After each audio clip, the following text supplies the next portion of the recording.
Good morning, Namo Buddhaya. Apa kabarnya hari ini, anak dan teacher sekalian? Masih semangat belajar? Harus semangat belajar. Jumpa lagi dengan teacher Mita dalam video pembelajaran 1, subtema 2, pekerjaan di sekitarku, tema 4, berbagai pekerjaan. Sebelum teacher menyampaikan pembelajaran hari ini, terlebih dahulu teacher akan menyampaikan apa yang menjadi tujuan pembelajaran kita. Yang menjadi tujuan pembelajaran kita hari ini adalah yang pertama, setelah membaca cerita tentang sosok pekerja, siswa mampu menilai cerita secara terperinci.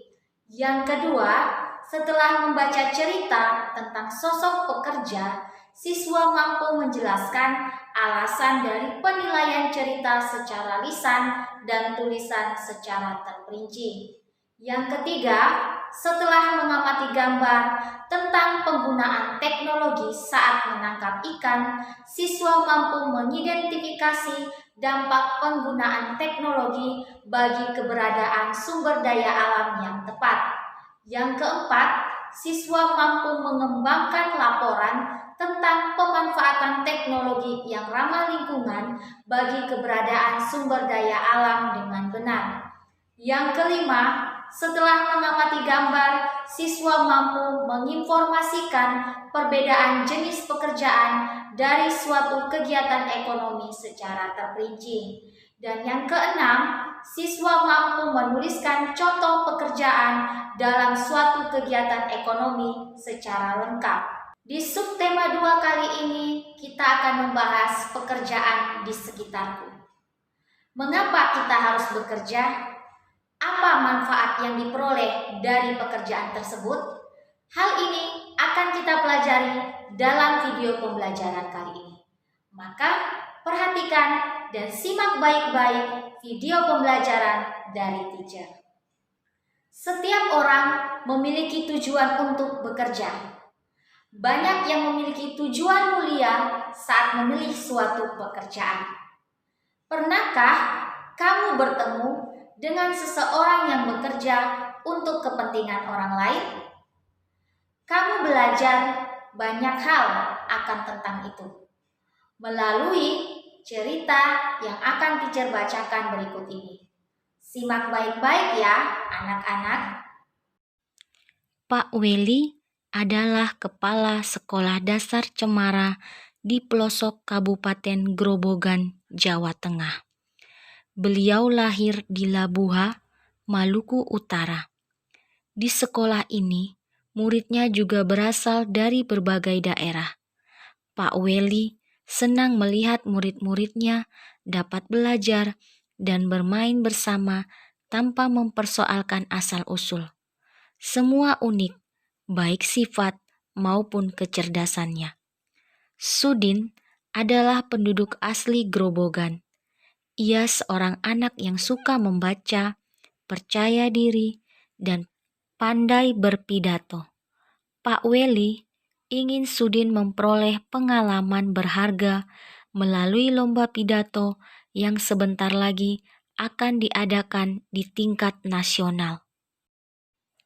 Sambil berpikir bagaimana memperoleh dana, Pak Weli mendaftarkan Sudin sebagai peserta lomba. Ia melatih Sudin setiap hari. Semakin dekat ke hari lomba, Pak Weli risau. Andai saja gajinya cukup untuk mendanai Sudin ke kota, pikirnya. Hingga suatu sore, terlintas ide di benaknya. Dipandangnya kebun pisang di belakang sekolah. Hampir semua pohon sudah berbuah dan siap panen. Esok paginya, ia mengumpulkan guru, penjaga sekolah, serta murid kelas 4, 5, dan 6. Mereka bergotong royong memanen pisang. Kemudian pada hari Senin pagi, ia mengundang pejabat setempat untuk hadir pada upacara bendera. Bapak Lurah, Kepala Dinas Pendidikan, serta Ketua RW dan Ketua RT dimintanya datang. Apa yang direncanakan Pak Weli? Rupanya, Pak Weli ingin menyelenggarakan lelang pisang di sekolah. murid kelas 4, 5, dan 6 sudah dilatihnya untuk menjadi petugas lelang. Siapa calon pembelinya? Para bapak dan ibu pejabat daerah yang diundangnya. Sebelum lelang dimulai, ia sampaikan bahwa dana hasil lelang akan digunakan untuk mengirim Sudin mengikuti lomba pidato di kota. Para pejabat kagum dan terharu menyaksikan usaha Pak Weli, sang kepala sekolah dari timur negeri. Tekad serta usaha mendukung kemajuan muridnya sungguh menyentuh hati. Dalam sekejap, pisang habis dilelang. Dana yang terkumpul lebih dari cukup untuk memberangkatkan Sudin.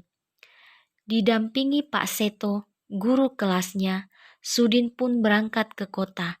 Sudin berhasil mempersembahkan piala juara pertama lomba pidato untuk sekolahnya.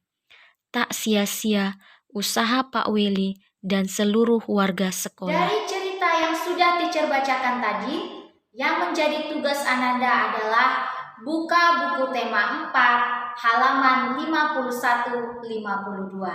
Kerjakan di kertas double folio. Kita masuk pada pembelajaran selanjutnya. Unsur-unsur intrinsik dalam sebuah cerita ada 6, yaitu yang pertama, tema, yang kedua, alur, yang ketiga, latar, yang keempat, tokoh dan penokohan, yang kelima, amanat, dan yang keenam, sudut pandang. Kita akan memperdalam pembahasan tentang unsur intrinsik ini pada video pembelajaran berikutnya. Setiap orang bekerja untuk memenuhi kebutuhan hidupnya.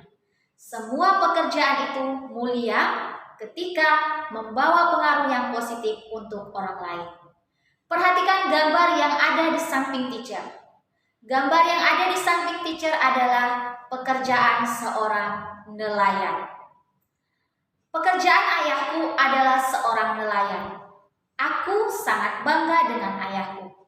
Apakah kamu tahu alasannya? Ayah bekerja sebagai seorang nelayan tradisional. Ayah tinggal di kampung nelayan. Ayah pergi melaut pada malam hari. Ayah membawa sampan dan jaring untuk pergi berlayar. Saat berlayar, ayah harus menghadapi ombak dan badai di laut karena hanya menggunakan sampan. Ayah tidak dapat pergi melaut terlalu jauh. Tangkapan ikan ayah kadang banyak, kadang sedikit. Semua bergantung pada cuaca. Sampan ayah tidak bermesin. Ayah tidak perlu membeli bahan bakar. Aku mendengar sekarang ada nelayan yang modern. Kapalnya lebih besar dan menggunakan bantuan mesin sehingga tidak mudah tergoncang ombak. Kapal ini menggunakan mesin sehingga memerlukan bahan bakar. Banyak pemilik kapal tidak memedulikan penggunaan bahan bakar. Ada yang boros sehingga mencemari lingkungan perairan. Mereka bisa berlayar ke laut lepas sehingga tangkapan ikannya banyak. Alat penangkap ikan mereka berupa jaring dan juga radar yang bisa mendeteksi kumpulan ikan. Bahkan ada yang menggunakan bom. Perbedaan nelayan tradisional dan nelayan modern. Sebelumnya, teacher akan menjelaskan terlebih dahulu. Nelayan adalah pekerjaan menangkap ikan. Pada umumnya, orang yang berprofesi sebagai nelayan hidup di sekitar pesisir pantai. Karena di sekitar pantai banyak sumber daya alam yaitu ikan. Pertama, perbedaan nelayan tradisional dan nelayan modern. Alat yang digunakan oleh nelayan tradisional masih sederhana dan tradisional dan umumnya ramah lingkungan. Sedangkan alat yang digunakan oleh nelayan modern lebih canggih. Kemudian, pada nelayan tradisional menggunakan kapal tradisional, sedangkan nelayan modern menggunakan kapal besar yang lengkap dengan radar untuk mengetahui posisi ikan. Dan masih banyak lagi perbedaan antara nelayan tradisional dan nelayan modern. Persamaannya adalah baik nelayan tradisional maupun nelayan modern sama-sama menangkap ikan. Banyak alat dan media yang digunakan nelayan untuk menangkap ikan. Salah satunya adalah pukat harimau. Pukat harimau adalah jaring yang sangat besar yang dapat menjaring semua makhluk hidup di laut, baik itu ikan-ikan kecil maupun ikan-ikan besar. Penggunaan pukat harimau ini dilarang karena ikan-ikan kecil ikut tertangkap sehingga ikan tersebut tidak mempunyai waktu untuk bertambah besar, berkembang biak, melestarikan jenisnya. Perhatikan gambar yang ada di samping teacher. Gambar yang ada di samping teacher ada dua. Yang pertama, bom ikan, dan yang kedua, pukat harimau yang sudah teacher jelaskan tadi. Bom ikan adalah peledak untuk menangkap ikan. Cara ini menyebabkan hancurnya terumbu karang dan habitat ikan. Apakah Ananda sekalian setuju dengan cara nelayan menangkap ikan menggunakan bom ikan dan pukat harimau? Tentunya tidak setuju, bukan? Mengapa? Karena jika nelayan menggunakan bom ikan, maka akan banyak ikan yang mati. Ikan-ikan kecil, ikan-ikan besar, dan juga terumbu karang. Jika terumbu karang sudah rusak, maka habitat ikan juga akan rusak dan akan terjadi penurunan produksi ikan. Begitu juga dengan pukat harimau. Jadi kesimpulannya, bom ikan dan pukat harimau sangat dilarang keras digunakan oleh nelayan untuk menangkap ikan. Nelayan adalah salah satu pekerjaan yang menangkap ikan atau menghasilkan ikan, sehingga ikan-ikan tersebut dapat dijual dan dipasarkan sehingga kita semua bisa mengkonsumsi ikan tersebut. Jenis-jenis pekerjaan dan kegiatan ekonomi yang terlibat untuk memproduksi suatu barang. Yang pertama, ada pekerjaan yang menghasilkan pakaian. Yang kedua, menghasilkan nasi. Yang ketiga, menghasilkan mebel. Yang keempat, menghasilkan ikan. Yang kelima, menghasilkan batik. Dan masih banyak lagi. Jenis-jenis pekerjaan tersebut akan lebih kita bahas dalam video pembelajaran selanjutnya. Perhatikan gambar yang ada di samping teacher. Gambar yang ada di samping teacher ada seorang anak laki-laki yang sedang memakan ikan. Tahukah kamu bagaimana ikan bisa kita makan? Amati gambar yang ada di samping teacher. Hasil tangkapan ikan dijual ke pedagang ikan di pelelangan ikan. Dari tempat pelelangan itulah ikan dikirim ke pasar-pasar untuk dijual ke penjual ikan atau langsung ke konsumen. Penjual ikan dan konsumen wajib menjaga kebersihan pangan dengan mencuci ikan hingga bersih. Kegiatan ekonomi terbagi menjadi 3, yaitu produksi, yaitu menghasilkan suatu barang atau jasa.